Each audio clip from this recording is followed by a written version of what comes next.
If a line segment, theorem है 9.9 नई book की।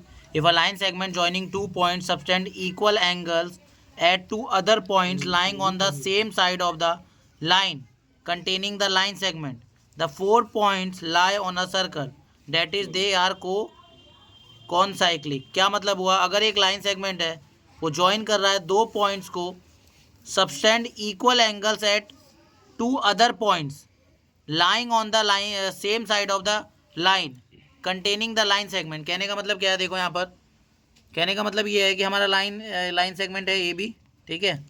इस लाइन सेगमेंट से आपने दो पॉइंट पर, पॉइंट सी, ठीक है, और पॉइंट सी पर और एक और पॉइंट पर, क्या कहते हैं, मान लो पॉइंट डी पर, क्या करा आपने, पॉइंट सी और पॉइंट डी है ना, ठीक है। एक लाइन सेगमेंट है ए बी, ठीक है। इसी लाइन सेगमेंट से आपने एक पॉइंट सी और पॉइंट डी को उससे क्या करा, ज्वाइन करा, ए सी बन गया और ए बन गया बी डी बन गया। इसी से जो दो एंगल बनेंगे इस लाइन सेगमेंट से, ए सी बी और ए डी बी, वो एंगल्स क्या होंगे, इक्वल होंगे, जो इसी लाइंस में आ रहे हैं। अगर ऐसा होगा, कहने का मतलब मैं फिर से बता रहा हूँ, देखो एक लाइन सेगमेंट ए बी है, इसके इस तरफ ही जो दो एंगल्स बन रहे हैं इस लाइन सेगमेंट से, एक ए सी बी और ए डी बी, तो दो पॉइंट्स ऐसे हैं जो लाइन सेगमेंट से बनने वाले एंगल बना रहे हैं। अगर ये एंगल बराबर होंगे, यानी कि ए सी बी और ए डी बी हमारे ये बराबर दिए हुए हैं, तो अगर ऐसा होगा तो समझ जाना कि ए बी सी और डी चारों के चारों पॉइंट पता है किस पे लाई करेंगे, सर्कल पे लाए करेंगे। तो हमें यहाँ पर दिया, इस थ्योरम को प्रूव करने के लिए हमें क्या प्रूव करना है, क्या क्या दिया है, देखो यहाँ पर सबसे पहले गिवन में लिखेंगे हम लाइन सेगमेंट ए बी, ये रहे हमारे लाइन सेगमेंट ए बी, और हमें क्या दिया हुआ है कि दो एंगल ए सी बी और ए डी बी, ये हमें बराबर दिया हुआ है, ये एंगल इसके बराबर दिया पड़ा है, ठीक है। हमें प्रूव क्या करना है कि A B C D lies on circle. हमें क्या प्रूव करना है कि ए बी सी डी किस पे लाई करते हैं, सर्कल पे लाई करते हैं। कंस्ट्रक्ट में हमने क्या करा, एक सर्कल बनाया, ठीक है, passing through point A C B. तो हमने एक सर्कल बनाया, ध्यान रखना, ए सी और बी से वो गुजर रहा है, मतलब 3 पॉइंट तो सर्कल पे लाई कर रहे हैं। अब जो चौथा पॉइंट डी है, बस हमें ये प्रूव करना है कि वो भी सर्कल पे लाई कर रहा है। तो कंस्ट्रक्शन में हमने 3 पॉइंट ऑलरेडी सर्कल पे दिखा दिए हैं, ए पॉइंट, बी पॉइंट और सी पॉइंट। बस जो ये डी पॉइंट है मुझे ये प्रूव करना है कि ये सर्कल पे लाई कर रहा है। ऐसा करने के लिए हम लोग पता है क्या करने वाले हैं, ऐसा करने के लिए हम लोग एक पॉइंट ई डैश अलग से लेंगे और एक पॉइंट ई लेंगे अलग से, ठीक है। और हम ये साबित कर देंगे कि ये ई डी की जगह पे आ रहा है और ई डैश भी क्या आ रहा है, इसी की जगह पे आ रहा है, और ये तभी मुमकिन हो पाएगा जब ये कोइंसाइड कर जाएंगे। तो अगर ऐसा हो जाएगा तो इस सर्कल पे लाई करेगा। ऐसा करने के लिए हमने क्या करा, support it does not pass through point D. तो हमने मान लिया ना कि जो सर्कल है वो डी पॉइंट से पास नहीं होता, मतलब डी जो है वो अभी सर्कल पे लाई नहीं कर रहा, हम ये लोग ये मान के चल रहे हैं। तो then it will intersect A D और extend A D at point से ई और ई डैश। कह रहा है कि अगर मान लो अगर डी पे नहीं जा रहा सर्कल, तो हम एक ऐसा पॉइंट ले लेते हैं ई डैश या ई, जिससे सर्कल गुजर रहा हो, या तो वो ई से गुजर रहा होगा सर्कल, नहीं तो ई डैश से।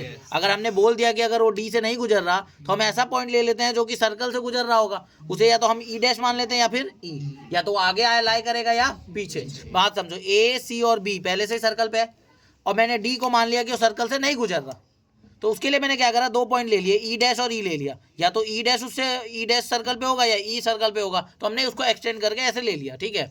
ठीक है, अब हम क्या करेंगे, ई डैश और ई को ऐसे दिखा देंगे कि वो डी पे ही कोइंसाइड कर जा रहा है, और ऐसा करते ही वो क्या हो जाएगा, सर्कल पे लाई करेगा, क्योंकि हमने ये मान लिया ना कि ई डैश या फिर ई सर्कल पे लाई कर रहे हैं, ठीक है। अब देखो यहाँ पर वो करने के लिए हम लोग क्या करेंगे, सबसे पहले हमें ये चीज़ दी हुई है, ए सी बी जो है वो ए डी बी के बराबर है, ए सी बी जो है वो ए डी बी के बराबर है, हमको ये दिया हुआ है, इसको फर्स्ट मान लिया। अच्छा एक बात बताओ, जब हमने ये मान लिया कि जो ई पॉइंट है या फिर ई डैश पॉइंट है, अगर वो सर्कल पे लाई कर रहे हैं, तो ये वाली यार कहते हैं ना, यहाँ से ए सी बी बराबर होगा ए ई बी के। बताओ क्यों, क्योंकि ये पॉइंट तो अभी सर्कल पे आ रहा है ना, मानने के हिसाब से। तो अगर देखो यहाँ से अगर ये एंगल इस पे बन रहा है और ये एंगल इस पे बन रहा है, तो ये दोनों सर्कल पे आ रहे हैं, मान के चलो, तो angle in the same segment are equal, A C B और ए ई बी क्या हो जाएगा, बराबर। तो इसको सेकंड मान लिया, और ये हमें दिया हुआ था, ठीक है, ये पहले से दिया हुआ था। तो एक बात बताओ, फर्स्ट और सेकंड की मदद से A C B A D B के बराबर है और ए सी बी ए ई बी के बराबर है, तो इन दोनों की मदद से ए डी बी और ए ई बी क्या हो गया, बराबर हो गया। और ए डी बी और ए ई बी, देखो यहाँ से ध्यान से देखो, ए डी बी ये एंगल और ए ई बी ये एंगल, अगर ये दोनों एंगल बराबर है तो तभी मुमकिन है ना जब डी और ई पॉइंट क्या हो, एक ही जगह पे लाई करें। खुद सोचो ना, अगर ये डी पॉइंट यहाँ है और ई पॉइंट यहाँ पर है, जो कि सर्कल पे माना जा रहा है, और हमने इन दोनों एंगल को बराबर कर दिया, तो तब की मुमकिन है कि जब दोनों पॉइंट क्या हो, एक ही जगह पर हो। ठीक है, this is not possible unless E कॉन्साइड with D. ये एंगल जब तक बराबर नहीं होंगे तब तक मुमकिन नहीं होगा, अगर जब तक डी और ई जो है एक ही जगह पर ना मौजूद हो। इसका मतलब अगर ये एंगल बराबर तो इसका मतलब डी और ई क्या कर जाएंगे, कोइंसाइड। इसी तरीके से अगर आप ई डैश को सर्कल पे मानते हो तो उसी तरीके से ई डैश भी जो है वो डी के साथ क्या कर जाएगा, कोइंसाइड कर जाएगा। तो हम कह सकते हैं कि डी भी जो है वो सर्कल पे लाए कर रहा है, और ए सी बी तो पहले से ही सर्कल पे हमने कंस्ट्रक्शन में लिए थे, और डी भी सर्कल पे लाए कर रहा है, तो इसका मतलब ए बी सी डी भी सर्कल पे लाए करेगा। कब होगा, जब एक लाइन से दो एंगल्स बने, अगर वो बराबर हों, ठीक है, तो चारों के चारों पॉइंट्स किस पे लाई करेंगे, सर्कल पे, और हम कह सकते हैं कि वो कौन साइक्लिक है। समझ आ गई बात, सर्कल पे के पॉइंट पे लाई करते हैं ना तो कौन साइक्लिक हो गया, इस तरीके से। समझे कि नहीं समझे, ये आपकी स्क्रीनशॉट ले लो आप।